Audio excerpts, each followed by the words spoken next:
off into this draw. Ended up jumping a raghorn bull at like 50 yards out of his bed.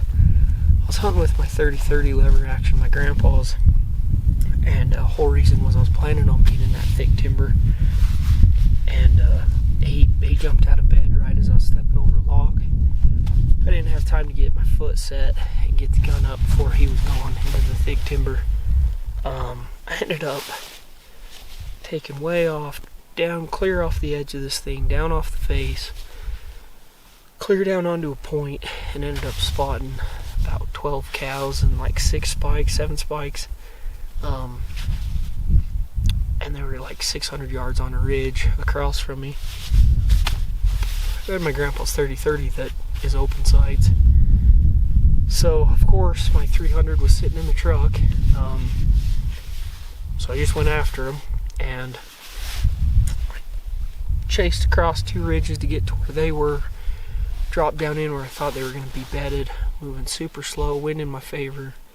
Just taking my time. I had the rifle and then my binos and just, glass and everything because I expected them to be bedded right there.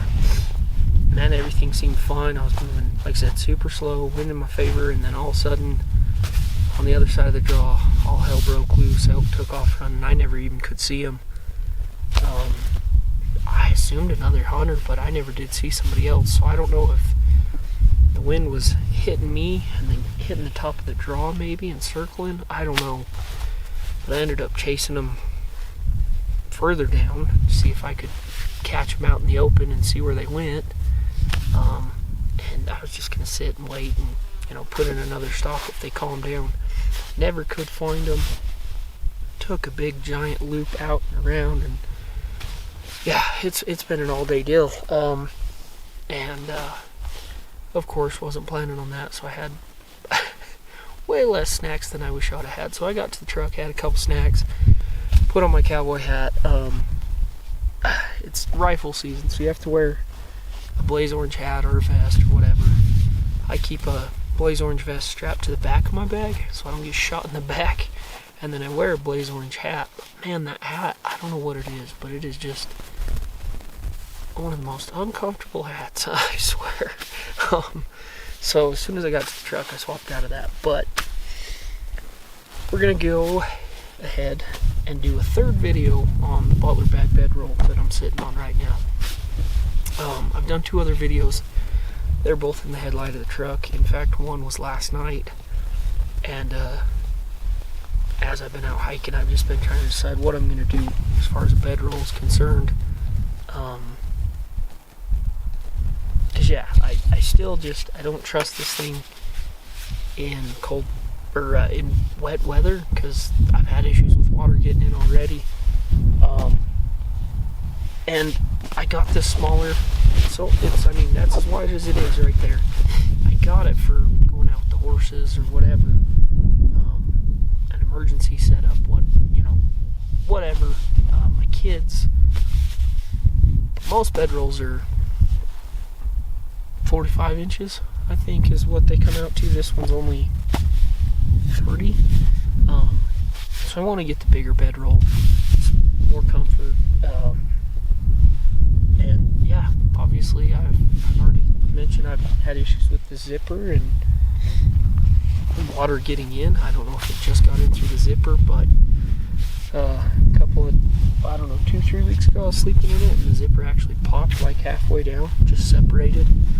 And so I had to get out in the middle of the night and zip it down and then sit there and fight the zipper back up because it was letting in a huge cold draft. Last night slept in it. My feet get cold in this thing, and we'll get into this real quick. So first thing I'm going to show is it's got this top flap here, which you throw over your head. There is no way to zip this close. There's a dryer sheet. I had that in my clothes, in my hunting clothes when I got up on the mountain the other day, so I threw it in here just to, freshen it up. But as you can see, it's got like this fleece liner, and then there's this next fleece layer, and then I put in this foam pad. It didn't come with this foam pad. Underneath is just bare canvas. I don't think you can really see that all too well. It's just too dark in there probably. But I put this foam pad in. It's not a super thick pad, and it really kind of pushes the limits of this bedroll. I think it's a 3-inch pad. I wouldn't go any bigger in this thing. The top is lined, but one of my complaints is you can't transport this in this fashion right here that I'm trying to show you. I don't really know how to explain it. Rolled out but secure, I guess, would be the best way to explain it.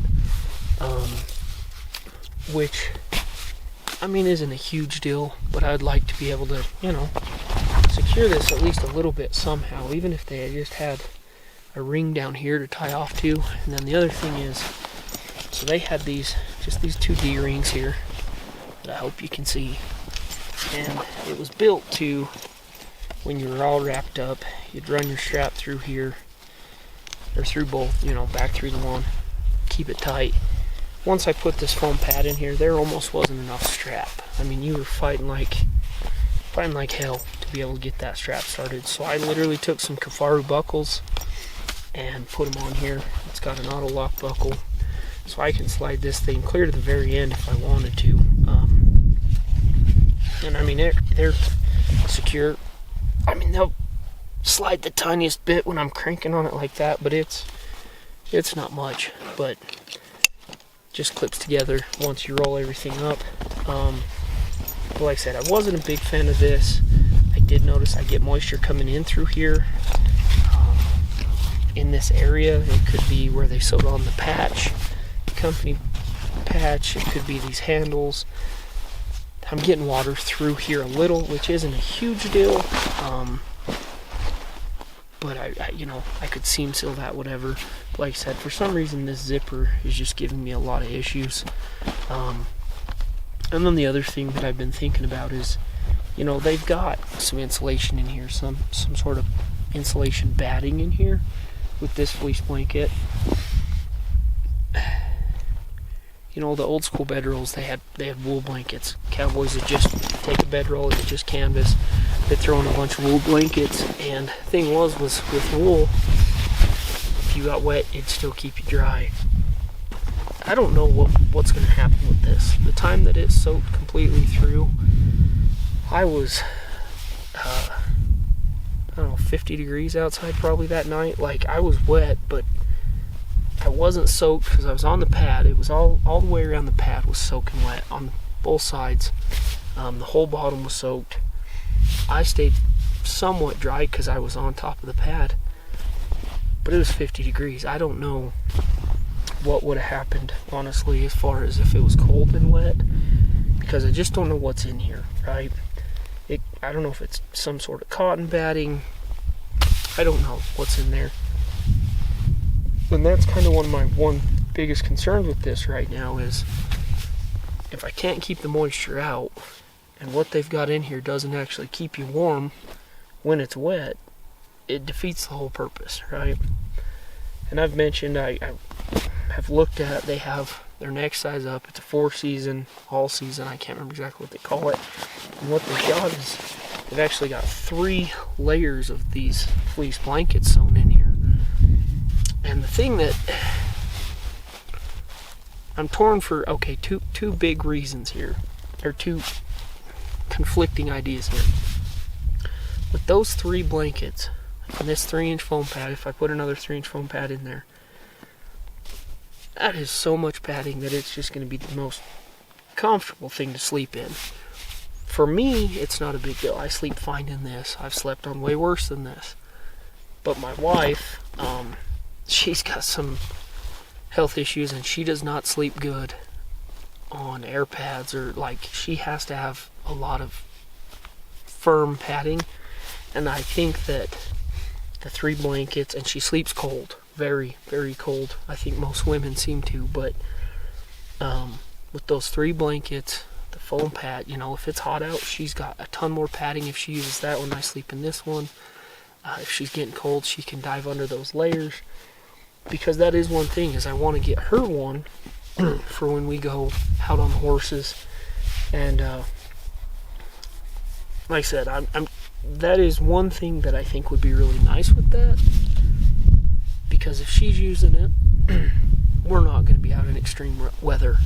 That's just, she has fibromyalgia, and the cold really makes that really bad. So she's not going to be out in super cold, crappy weather. And then, when it's cold and crappy and I go out, I can take that bigger one. But my concern is if that one doesn't keep the water out. Same issue I'm having with this one. I don't know what this stuff's going to do when it's wet.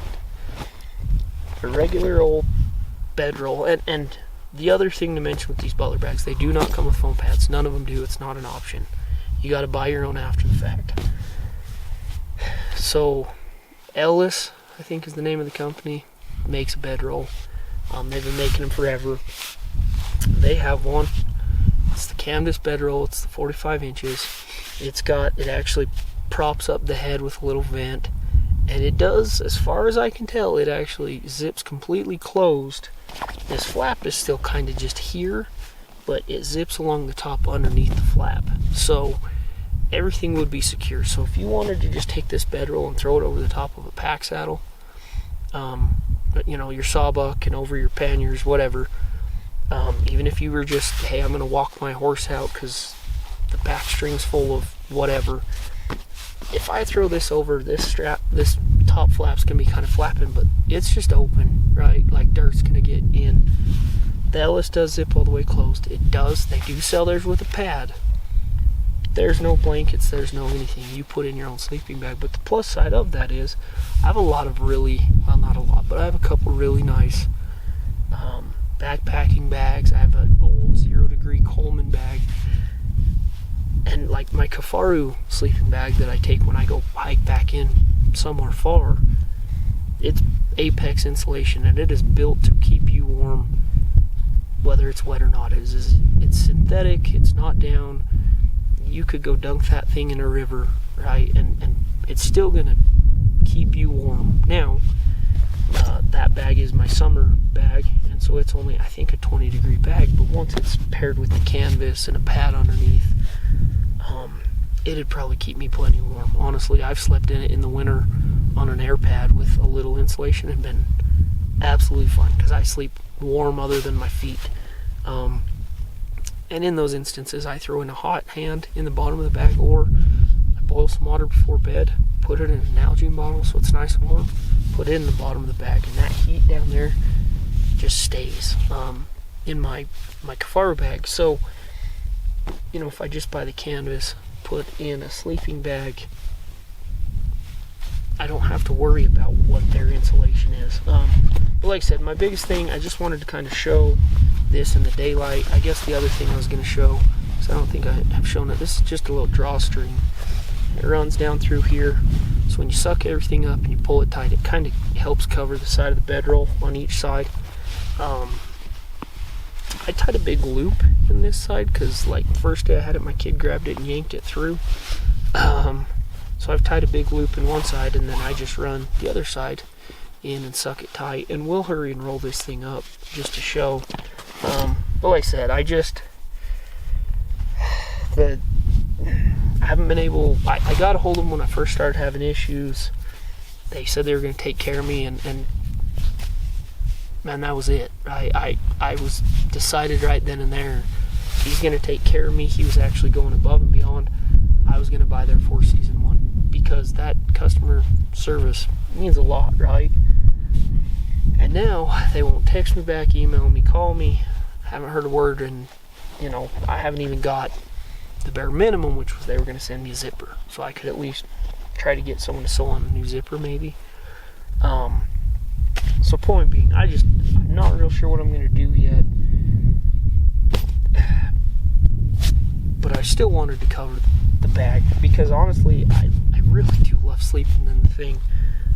I wish it never had a zipper issue, or at least kept the moisture out. If the zipper was a pain in the ass and the moisture stayed out, I'd probably brag this thing up a million times, because I really do. It is a very comfortable thing to sleep in.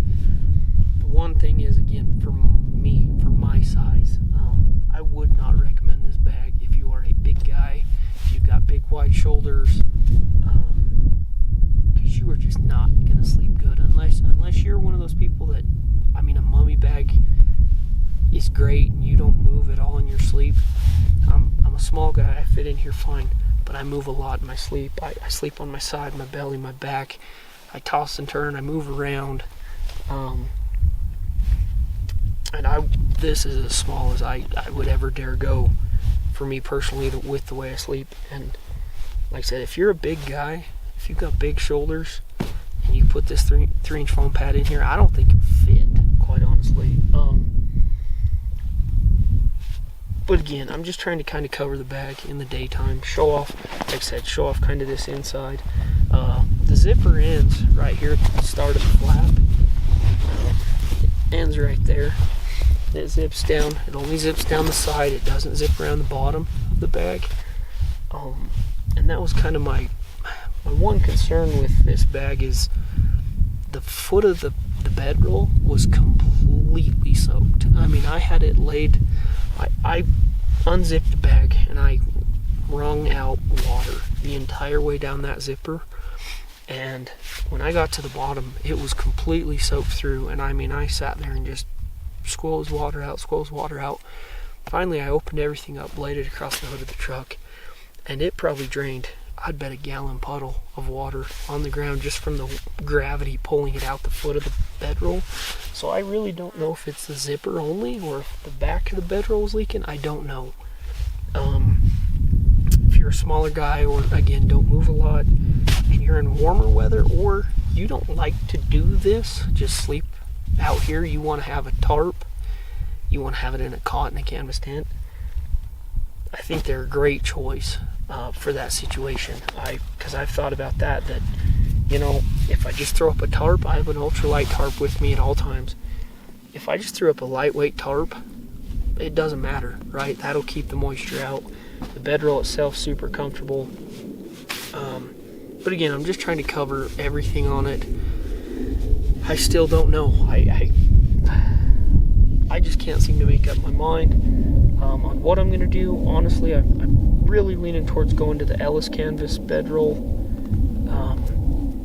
solely for the fact of testing out something else. I really do like testing out different gear. I've really slowed down on it. I've really got stuff kind of dialed. I really like my main backpack, the Kafaro Cutthroat. I've got a Kafaro mini keg that's kind of like a ultralight runaround pack. I use it for shed hunting. And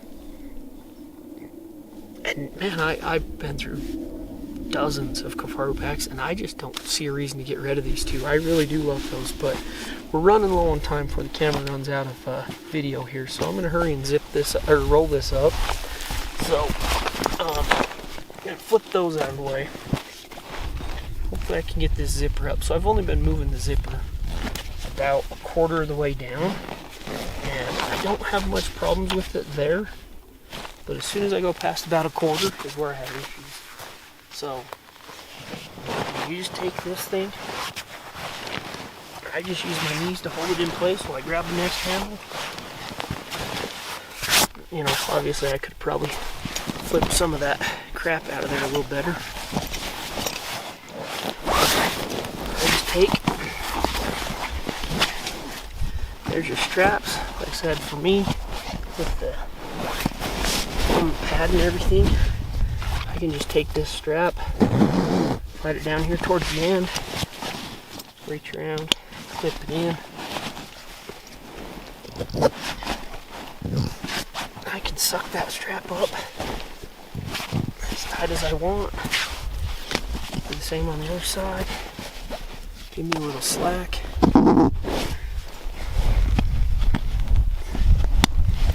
And in.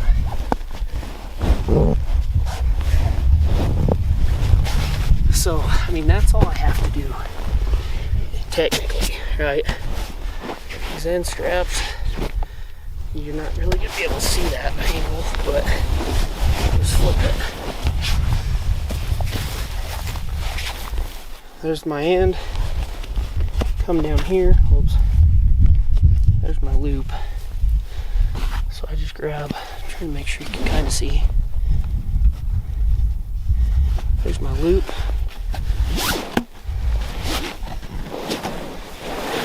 And I take, just wrap it right back to here. I don't even tie a knot in it. Just wrap it under here a couple of times.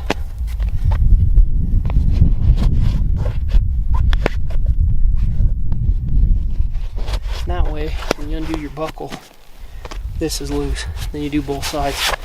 That kind of sucks that end up a little tighter. Again, you don't have to. There it is. That's the whole thing right there. So we're going to run out of time, so I better stop this right now.